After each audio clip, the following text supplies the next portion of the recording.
In February 2026, far from home and under the unforgiving desert sun of the United Arab Emirates, the Philippine National Police quietly made history. Among 109 elite tactical teams from 48 countries, the PNP finished 14th overall at the UAE SWAT Challenge 2026, one of the most demanding and prestigious tactical competitions in the world. For an organization often viewed through the lens of domestic law enforcement, this result sent a powerful message to the global security community.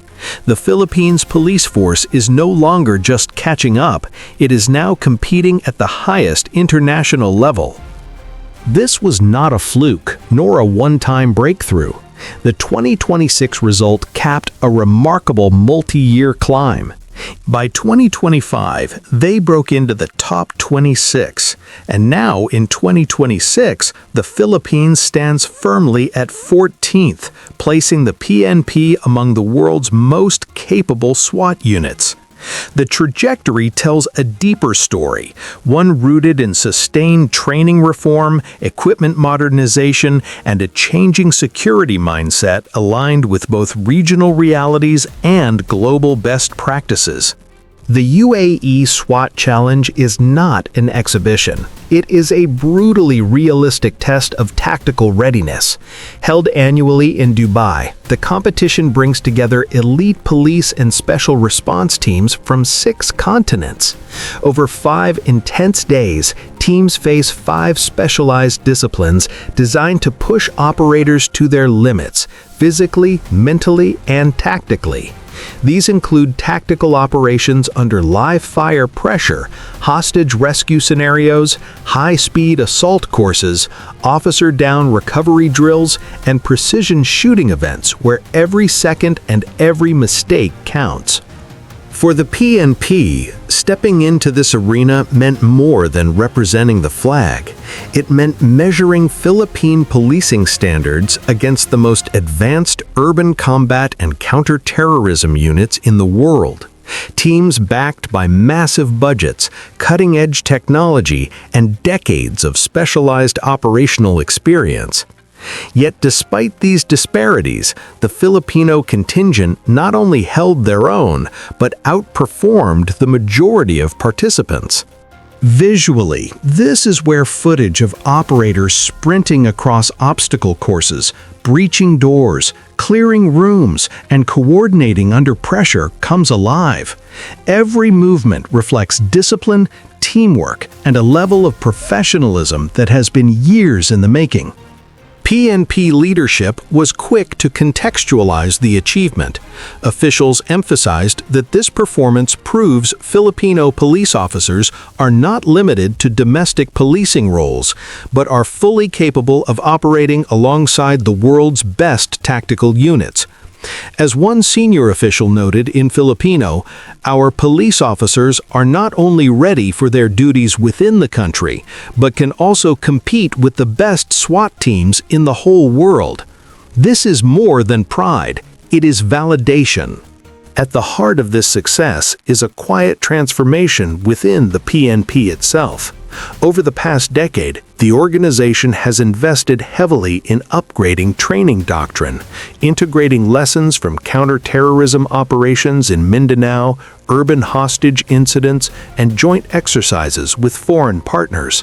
Tactical units have shifted away from purely reactive policing toward proactive, intelligence-driven, and technology-enabled operations. This mirrors the broader modernization push seen across the Philippine defense and security sector. From a defense technology perspective, competitions like the UAE SWAT Challenge act as live laboratories. Teams exchange techniques, observe emerging trends in gear and tactics, and benchmark their own systems against others. Participation alone accelerates learning. A top 15 finish accelerates credibility. For the Philippines, this opens doors for deeper cooperation, advanced training exchanges, and access to best practices that can be adapted for local conditions. It also reshapes public perception. Domestically, seeing Filipino police compete and succeed on a global stage helps reinforce confidence in institutional reform and professionalization. Internationally, it reframes the Philippines not merely as a recipient of security assistance, but as a capable contributor to global policing standards. The timing is critical. As the Philippines continues to modernize not only its armed forces, but also its internal security institutions, results like this reinforce the argument that investment in people, training, and systems pays off. Just as the AFP is upgrading airlift, naval platforms, and surveillance networks, the PNP's tactical units are evolving in parallel, creating a more resilient, layered national security architecture.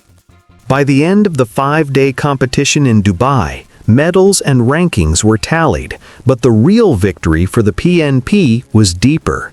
It was proof that sustained reform works, that Filipino operators, trained at home, hardened by real-world experience, and refined through international exposure, can stand shoulder to shoulder with elite units from the world's most advanced nations.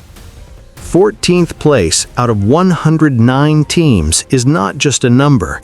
It is a marker of progress, a signal of intent, and a challenge to go even further. If the trend holds, the question is no longer whether the PNP can compete globally, but how soon it can break into the top 10. And as the Philippine flag flew in Dubai this February, one thing became clear. Philippine policing has entered a new era, one defined not by limitation, but by capability, confidence, and global relevance. If you found this video informative, don't forget to like, share, and subscribe for more updates on Philippine defense and modernization. Thank you for watching. See you in the next video.